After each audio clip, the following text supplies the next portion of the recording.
Well, hello everyone, and good morning. It's great to be with you on this Wednesday morning. I am going to be fairly quick this morning because we've got some other things going on around the office, and I'm at home right now, you might notice. This is not at the church, though this building is owned by the church. This is the associate parsonage in our front room. I spent a lot of time at this piano.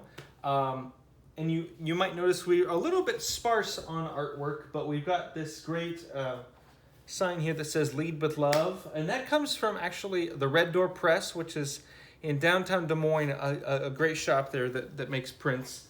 And then over here, you might not be able to see it because it's kind of small. It says, it's Wesley's 3 Simple Rules. Do no harm, do all the good you can, and stay in love with God. And I love making music and sitting and lounging. Trisha likes to read in here. In this area because it's just a reminder, especially with the sun coming in the window, of the good things, the good stuff in life, and the good gifts that God has given us. And so this is a place that we often come just to kind of bask in that and be reminded. Trisha does yoga in here as well. So I hope you have one of those places at your home or nearby. Maybe that for you is on a walk you take, or a place you drive to, or a park you go to. I know I've heard of some people going to Lake Aquabi or other places to watch the sunset. So I hope you have one of those places that you go to. I wanted to offer a reading today from Matthew. And that reading, let me get it pulled open, is from Matthew 5. Now you might know that Matthew 5 is chock full of good stuff. This is the ministry to the crowds, sometimes called the Sermon on the Mount that Jesus gives. And this is in many ways his sort of extended preaching opus, if you will. And one of the things I love about how this all starts off is that it starts with the Beatitudes. And in some translations it's happy, it talks about happy people, but we're probably most familiar with the translation of blessed are those. The translation I am going to be reading actually does say happy are people, but you can sub in those lines of your own as I read this and offer it to you this day about those who are happy and blessed. Now when Jesus saw the crowds, he went up a mountain. He sat down and his disciples came to him. He taught them, saying, "Happy are the people who are hopeless, because the kingdom of heaven is theirs.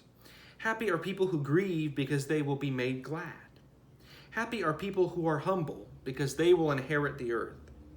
Happy are people who are hungry and thirsty for righteousness, because they will be fed until they are full. Happy are the people who show mercy, because they will receive mercy. Happy are people who have pure hearts, because they will see God. Happy are the people who make peace, because they will be called God's children. Happy are people whose lives are harassed, because they are righteous, because the kingdom of heaven is theirs. Happy are the people, are you, when people insult you and harass you and speak all kinds of bad and false things about you, all because of me. Be full of joy and be glad, because you have a great reward in heaven. In the same way, people harass the prophets who came before you." The word of the Lord. Thanks be to God.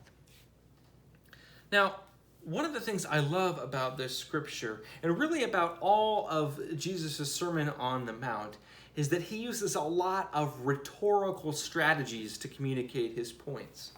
And one way to read this, happy are those, or blessed are those, is sort of in a sadistic way to say, happy are those who are hopeless, happy are those who grieve and who are insulted, to kind of think that we are supposed to live lives where we are constantly devoid of hope and devoid of the good things, people going hungry.